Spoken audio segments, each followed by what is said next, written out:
pernah jadi anak buah siapa dulu ya Timo ya? Pernah ngikut sama Hercules. Kalau dengan grupnya John K, Seberangan. masih ada tato ya Timo ya? Hah? Masih ada? Masih ada. Nggak apa-apa, yang penting kamu kan tobatnya kan. Ya. Narkoba itu sugesnya selalu ngebayangin kita. SAK TV, ngaji terus ngaji. Bismillahirrahmanirrahim. Assalamualaikum warahmatullahi wabarakatuh. Sobat SAK TV yang dimuliakan Allah, puji syukur alhamdulillah bisa kembali bertemu dengan Anda semuanya. Dan dalam kesempatan kali ini Al-Haqir Umar Faruk Afandi sedang bersilaturahim ke salah seorang sohib, teman lama saya ya. Nama perkenalkan dulu Hidayat ya. Nama saya Taufik Hidayat. Taufik Hidayat ya. Bukan pemain bulu tangkis ya. Bukan. Taufik Hidayat ya. Iya. Beliau dulunya ya, saya tahu dari cerita-ceritanya orang yang masa lalunya begitu sangat kelam. Masa lalunya banyak dihiasi dengan dunia-dunia hitam ya. Pernah jadi anak buah siapa dulu ya Tim? Pernah ngikut sama Hercules. Pernah ngikut Abang Hercules. Alhamdulillah Abang Hercules pun sekarang diangkat anaknya Abah Lutfi, Habib Lutfi. Alhamdulillah. Ya, kalau dengan grupnya John K seberangannya. Jadi sering ini dengan grupnya John K dan lain sebagainya. Jadi pengalaman hidupnya luar biasa. Nih, saya lihat nih, jadi masih ada tato ya teman. Hah? Masih ada? Masih ada. Enggak apa-apa, yang penting kamu kan tobatnya kan. Ya, insyaallah ya. Tapi alhamdulillahnya saudara ya. Alhamdulillah beliau sekarang bisa membangun TPA ya. Dan TPA ini ya, TPA diperuntukkan untuk para pemulung-pemulung ya. Yang sebelah sana ya, tukang sampah, kemudian pemulung dan anak-anaknya dititipkan di sini semuanya. Jadi yang ngaji di sini adalah anak-anak orang yang tidak mampu, juga ada anak yatim dan lain sebagainya. Dan beliau alhamdulillah sering memprakarsai acara-acara santunan dan lain sebagainya. Kamu kesini ini ceritanya gimana? Waktu saya mau kesini ini memang lagi gila-gilanya saya, Ustaz. Jadi sempat jatuh ke dunia hitam narkoba.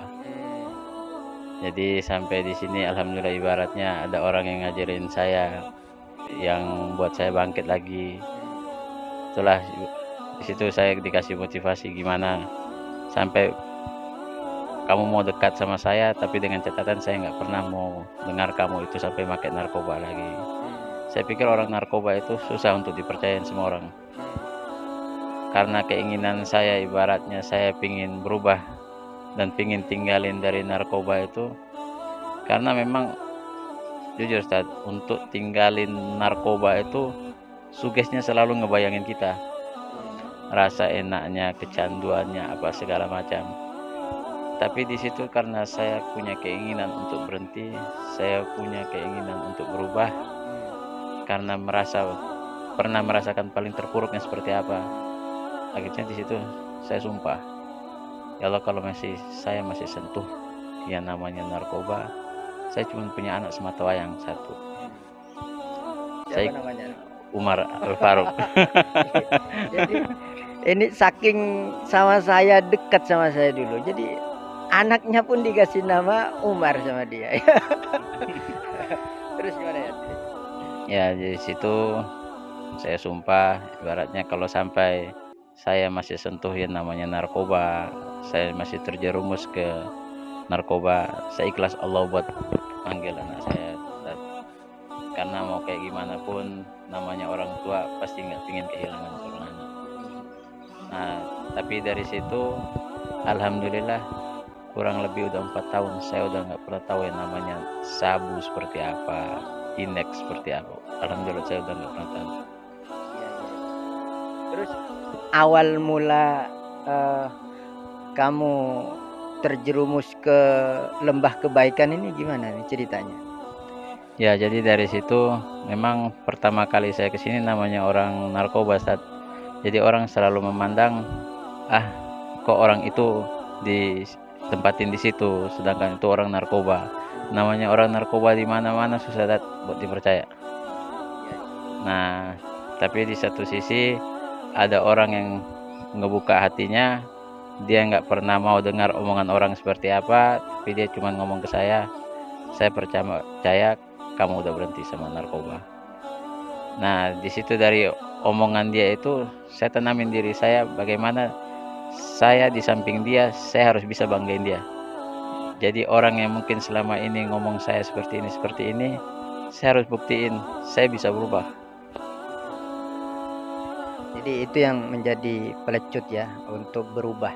Dan alhamdulillahnya sekarang bukan sekedar berubah, berhenti dari dunia hitam, narkoba dan ikut-ikutan anak buahnya Hercules yang kerjaannya berantem di mana-mana. Sudah nggak lagi ya. Alhamdulillah ya, alhamdulillah. Dan sekarang bukan hanya berhenti dari situ, alhamdulillah beliau ini terbuka hatinya untuk membuka Taman Pendidikan Al-Quran atau TPA buat anak-anak yang tidak mampu di sekitar sini. Karena memang rata-rata di sini adalah orang-orang yang tidak mampu ya. Dan alhamdulillahnya pas saya masuk tadi ya, saya kaget, ini kok yang ngajar polisi kata saya. Kok ada polisinya kata saya. Itu gimana ceritanya kok bisa polisi ke sini? Mau nangkep apa gimana itu? Dulu masa pandemi itu memang ada program dari pemerintah, Ustaz. Jadi kita diajarin gimana bisa bertahan hidup. Kalau Pak Agus ini kebetulan beliau itu kan Binmas di sini. Jadi beliau itu saking dekatnya ke masyarakat, mau istilahnya untuk gimana masyarakat itu, jadi selalu perjuangin warganya dia itu. Jadi mana yang anak-anak putus sekolah itu ditampung sama beliau, terus dipanggilin guru, diajarin. Nah, jadi karena kemarin ibaratnya tempat juga masih pindah-pindah ya, karena namanya tempat seperti ini, akhirnya pas kebetulan musola kelar, itu awalnya cuma jalan setapak doang.